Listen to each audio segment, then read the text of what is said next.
4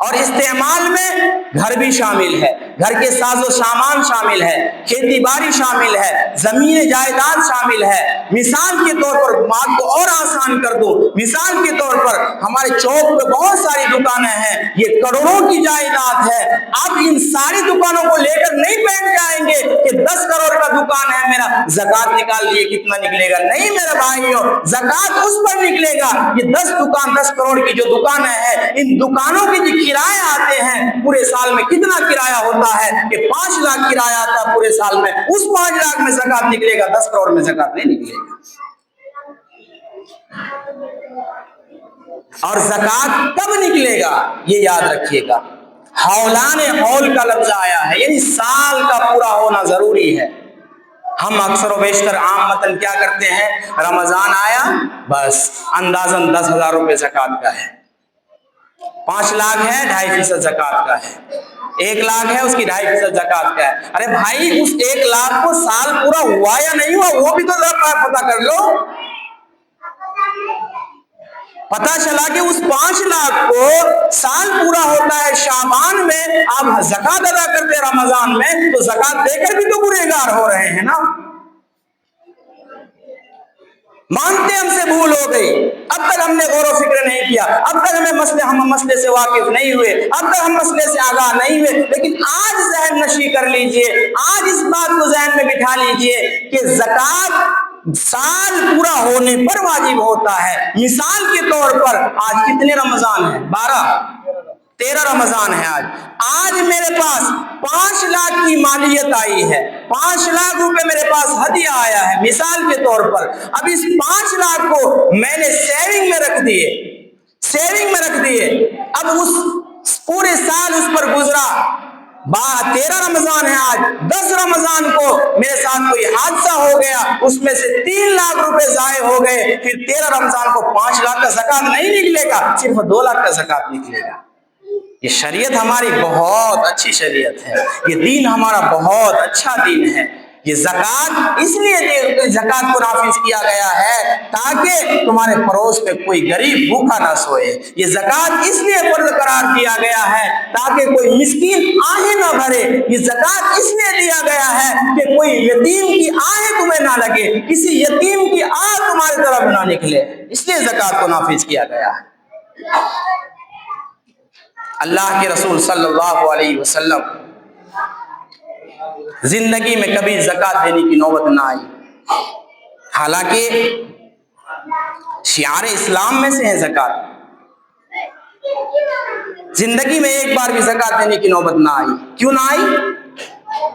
آپ نے اپنے پاس کبھی مال کو جمع کیا ہی نہیں، حالانکہ مال اتنا آتا آپ کے پاس کہ صحابہ کرام رضی اللہ عنہم اجمعین میں سے بعض طبقات ایسے تھے جو گن کر کے تقسیم کر کے تھک جاتے تھے، اتنا مال آتا تھا، لیکن آپ نے کبھی اس کو سیونگ نہیں کیا۔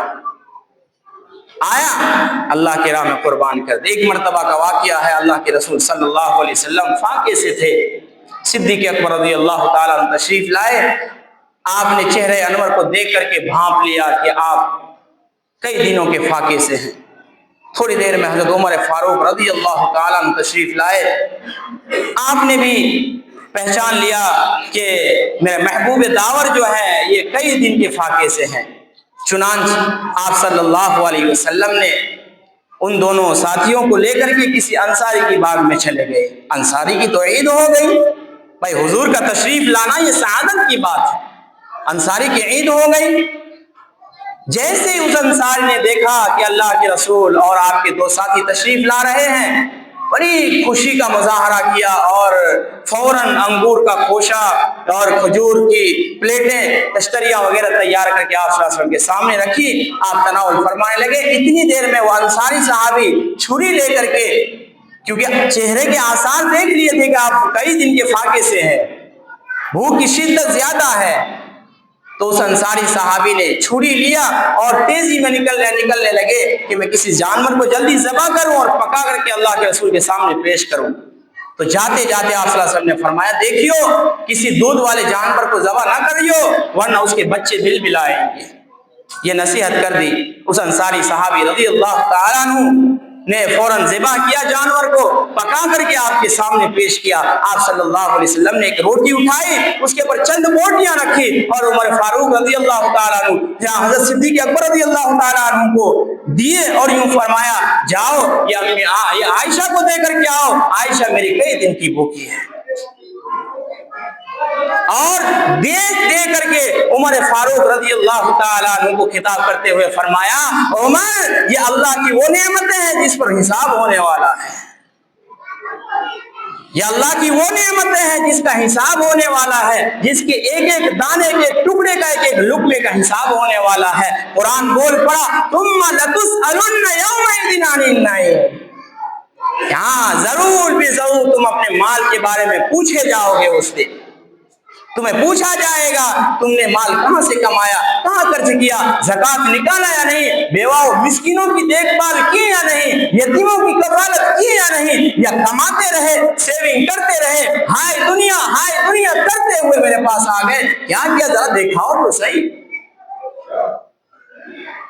بہت ضروری ہے میرے بھائیوں, میں نے موٹا مسئلہ بتا دیا ہے جو ہم تمام کی ضرورت کے لیے ہے کہ بھائی زکات پھر سے ایک بار دوہرا دیتا ہوں تاکہ زندگی بھر کے لیے ذہن نشی ہو جائے. زکات 52.5 تولہ چاندی کی کبھی بھی آپ قیمت نکالیں, لیکن ہولانِ ہول سال کا پورا ہونا ضروری ہے. دوسری ایک مثال اور دے کر کے بات کو آسان کر دوں. جنوری میں آپ نے کوئی تجارت کیا, 50-60 ہزار روپے کا تجارت کھڑا کیا, آپ نے 50-60 ہزار روپے کا تجارت کھڑا کیا. اب وہ سال پورا ہوا, ہولانِ ہول گزر گئے اس کے اوپر, اب وہ مال بڑھ کر کے 1.5 لاکھ روپے ہو گیا. تو دوسرے سال میں یعنی 2025 جنوری میں آپ نے شروع کیا ہے, 2026 جنوری آتے ہی اس پر جتنا مال ہوگا اس کو بیٹھ کر کے اس کا حساب نکال کر کے زکات دینا ہوگا. ہاں اگر جنوری کو شروع کیا 2025 میں, 2026 یا 2025 میں ہی دسمبر کی آخری تاریخ کو 31 دسمبر کو دکان کے اندر آسمانی بلائیں آئی یا آفتیں آئی, آگ لگ گئی, پورا دکان جل کر راکھ ہو گیا, تو آپ پر کوئی زکات نہیں ہے. یہ ذہن میں بٹھا لیجئے گا, سال کا پورا ہونا ضروری ہے. ہم میں سے اکثر و بیشتر, میں نے بتایا تھا ایک طبقہ ہر سال رمضان میں نکال دیتا, نہیں بھائی, سال کے کوئی ایک دن کو آپ مقرر کر لیں.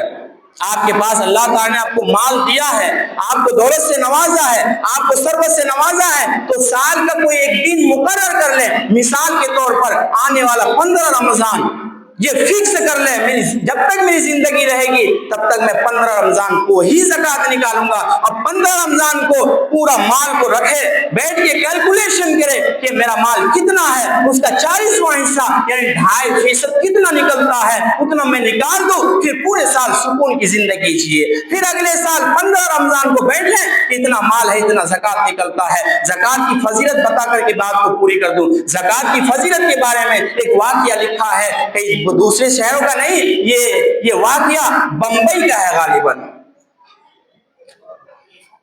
یہ واقعہ بمبئی پاور لوم کا واقعہ ہے, یعنی کپڑے کی فیکٹری کا واقعہ ہے. ایک کپڑے کی فیکٹری, اس کا مالک ہر سال شریعت نے جو قانون بتلایا ہے, شریعت نے جو اشارہ کیا ہے, شریعت نے جو راہ بتلائی ہے, اس راہ پر چلتے ہوئے وہ سیٹ ہر سال اپنی فیکٹری کا جتنا زکات ہوتا تھا اللہ کی راہ میں نکال کے دے دیا کرتا تھا. ایک مرتبہ ہوا یوں کہ فیکٹری جہاں سے شروعات ہوتی ہے, بمبئی جو لوگ گئے ان کو پتا ہے کہ کپڑے کی فیکٹری کتنے سارے فیکٹریاں ہیں کپڑے کی. تو ہوا یوں کہ جس سٹی میں اس سیٹ کا کارخانہ تھا, اس سیٹ کی فیکٹری تھی, اس سٹی میں آگ لگ گئی, اور آگ نے اتنی تباہی مچائی, اتنا کوہرام مچایا کہ بڑھتے بڑھتے اس کی کارخانے کی طرف, اس کے فیکٹری کے قریب پہنچ گیا. اب جو جتنے کام کرنے والے تھے,